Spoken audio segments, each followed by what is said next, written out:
Guidance en numérologie et tarot du 15 au 21 décembre. Cette semaine, une question revient en écho. Est-ce que tu t'engages par amour ou par peur de décevoir? Avec le nombre 6 et l'arcane majeur de l'amoureux, on te parle de choix du cœur et de responsabilité dans tes liens. Avec le nombre 9 et l'arcane majeur de l'ermite, on te parle de bilan, de recul et de sagesse intérieure. C'est une semaine pour voir où tu mets ton énergie, avec qui et comment. Bonjour à toutes et à tous et bienvenue sur cette chaîne. Je suis Karine, numérologue holistique et chrysothérapeute. J'accompagne les personnes en transition de vie ou en quête de sens à se reconnecter à elles-mêmes grâce à leur thème de naissance en numérologie pour retrouver clarté, confiance et alignement dans leur cheminement personnel et spirituel. Tu trouveras en description un lien pour une séance découverte offerte de 30 minutes concernant mon accompagnement l'éveil de l'âme. Et tu trouveras également un autre lien pour le thème annuel de 2026 si le cœur t'en dit. Aujourd'hui, on va plonger dans les énergies de la semaine du 15 au 21 décembre. Une semaine qui vient toucher tes relations, tes engagements, mais aussi ton besoin de recul, de silence et de bilan dans cette fin d'année. Alors, allons voir cela juste après ça.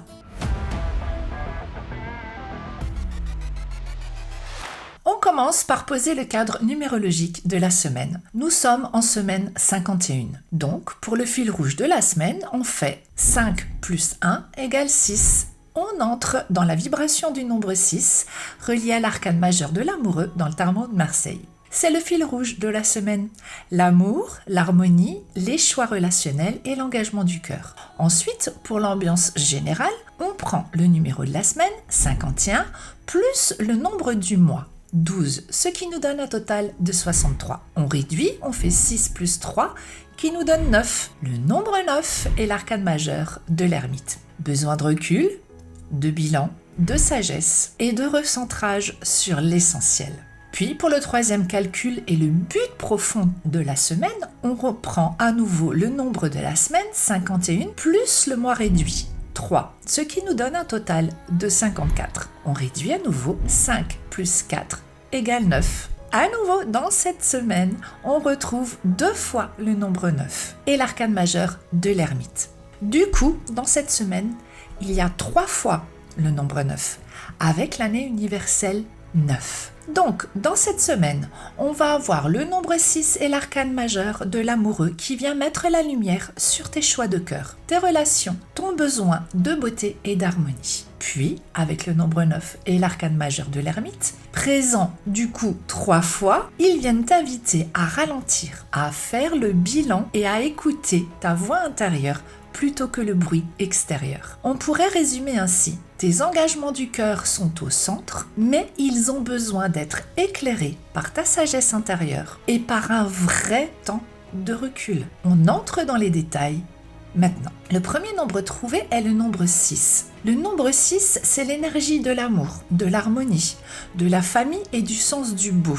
Après les vibrations plus dynamiques et parfois instables du nombre 5 de la semaine dernière, le nombre 6 vient chercher l'équilibre, la douceur, le cocon, le bien ensemble. Le nombre 6 te parle de ton besoin d'aimer et d'être aimé, de te sentir à ta place dans tes relations, de créer un foyer intérieur et extérieur qui soit chaleureux, rassurant, esthétique. Il porte aussi une grande capacité à prendre soin des autres, à assumer des responsabilités et à te mettre au centre de ce que tu aimes vraiment. En lumière, le nombre 6 t'invite à t'engager avec ton cœur, à faire des choix qui respectent ton besoin d'harmonie, à mettre ton sens du beau, ton sens de la qualité et de ta sensibilité au service du quotidien, de ta famille, de tes projets et surtout de toi.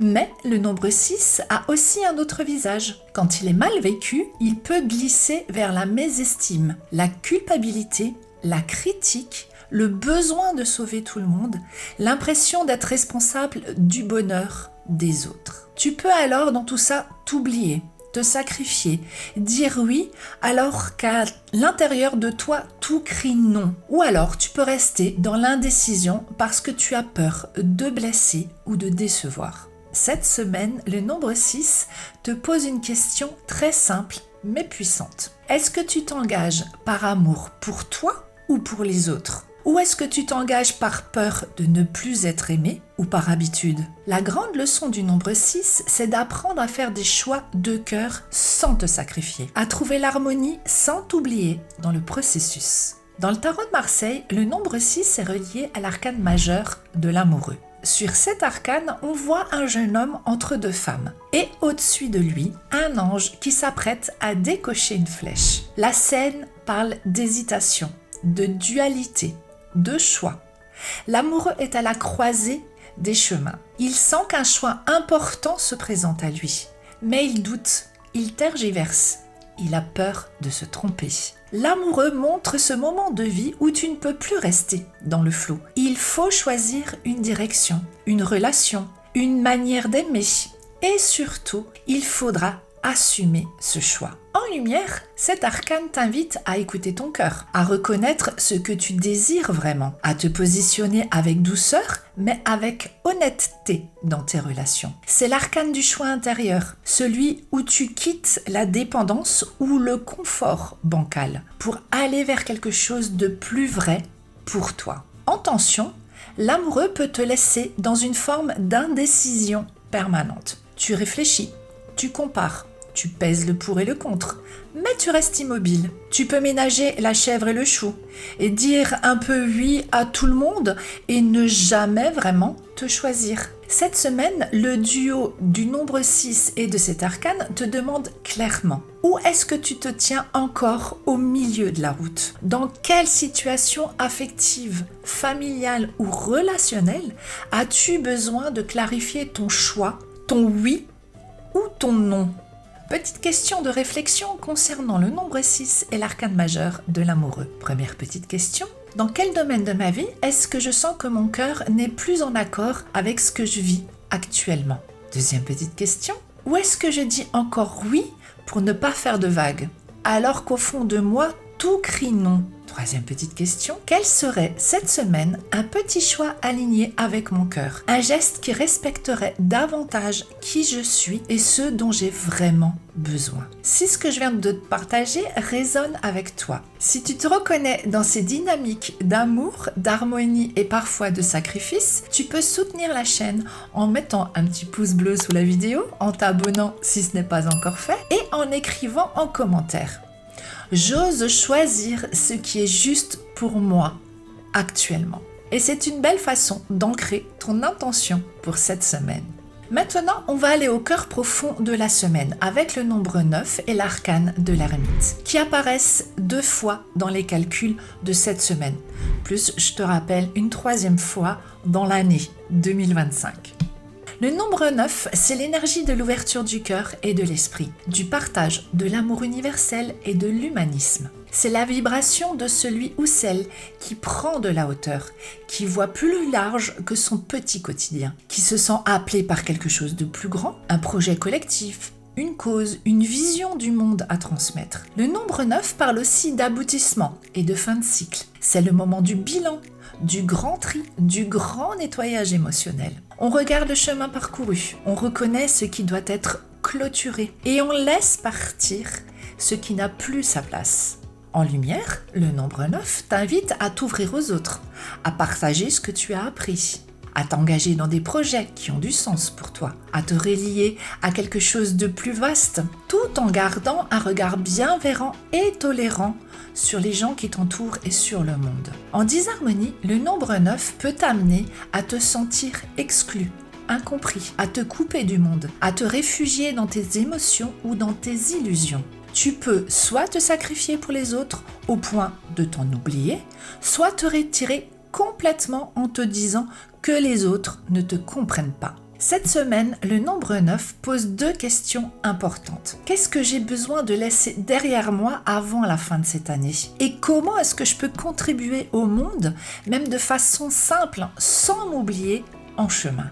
Dans le tarot de Marseille, le nombre 9 est relié à l'arcane majeur de l'ermite. On y voit un vieil homme qui marche, courbé par l'expérience, tenant une lanterne dans une main et un bâton dans l'autre. Il avance lentement, il éclaire juste quelques pas devant lui. Cette lumière représente sa sagesse intérieure, sa connaissance intime, ce qu'il a découvert au fil du temps. L'ermite symbolise le besoin de prendre du recul, de se retirer un petit peu du bruit du monde, de marcher seul pendant un temps, non pas par rejet, mais pour faire le point, pour se retrouver. C'est l'arcane de l'introspection, de l'étude, du travail patient, du bilan honnête sur soi-même, sur ses choix et sur son parcours. Profitez-en, il reste encore 2 semaines pour le faire. En lumière, l'ermite t'invite à ralentir, à accepter la lenteur du processus, à honorer ce que tu as appris, ce que tu portes en toi. Il te rappelle que tu as une lanterne intérieure, une sagesse qui ne demande qu'à être écoutée. En tension, l'ermite peut se transformer en isolement, en fermeture, en impression de solitude subie. Change de regard. On peut avoir l'impression que rien n'avance, que tout est lent, lourd, sans plaisir. On peut se sentir enfermé dans le passé ou dans ses peurs. Cette semaine, avec le nombre 9 et l'arcane majeur de l'ermite, la vie t'invite à te poser une vraie question. De quoi ai-je besoin pour faire un bilan sincère et me tourner vers 2026 avec plus de clarté? Où est-ce que j'ai besoin de ralentir et de dire stop aux sollicitations extérieures pour réécouter ce que je souhaite vraiment?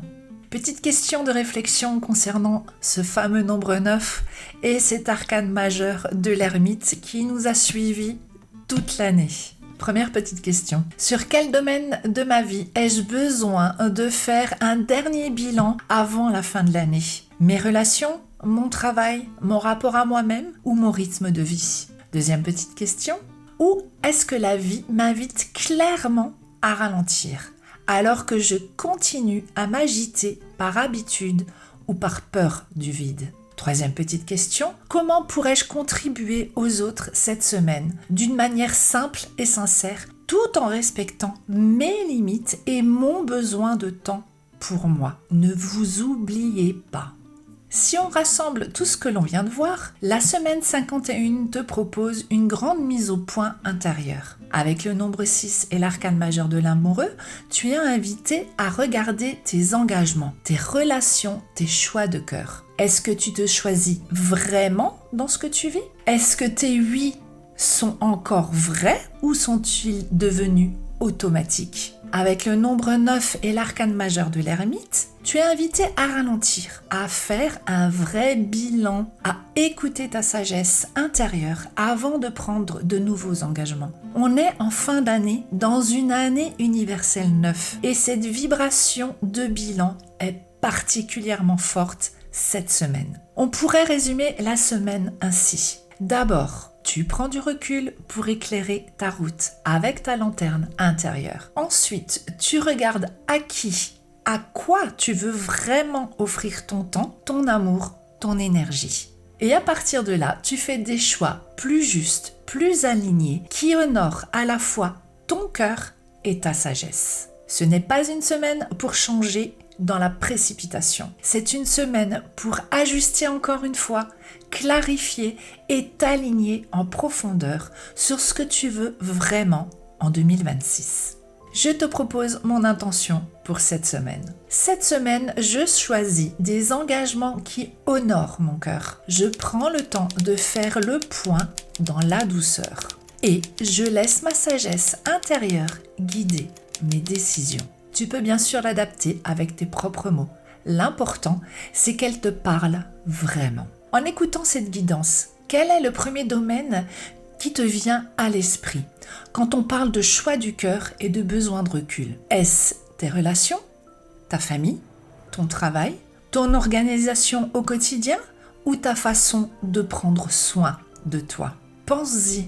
Réponds à ces questions. Tu peux le partager en commentaire. Ça a créé toujours beaucoup de résonance entre nous. Et parfois, ça peut aider une autre personne. Si cette vidéo t'a aidé, n'oublie pas que tu peux mettre un petit pouce bleu, t'abonner à la chaîne et la partager. Un grand merci à toi. Et si tu sens que tu arrives à un vrai tournant de ta vie, que tu as besoin d'un accompagnement plus profond pour comprendre ton thème de naissance, tes cycles, tes choix de vie, tu trouveras en description le lien vers ton appel découvert offert de 30 minutes ou un lien pour faire ton thème annuel 2026 pour comprendre ton année personnelle, tes mois personnels et les choix qui vont être là pour toi. Voilà, je te souhaite une belle semaine d'harmonie, de clarté, de douceur avec toi-même. Prends bien soin de toi et je te dis à très vite pour la prochaine guidance. Bye bye les amis!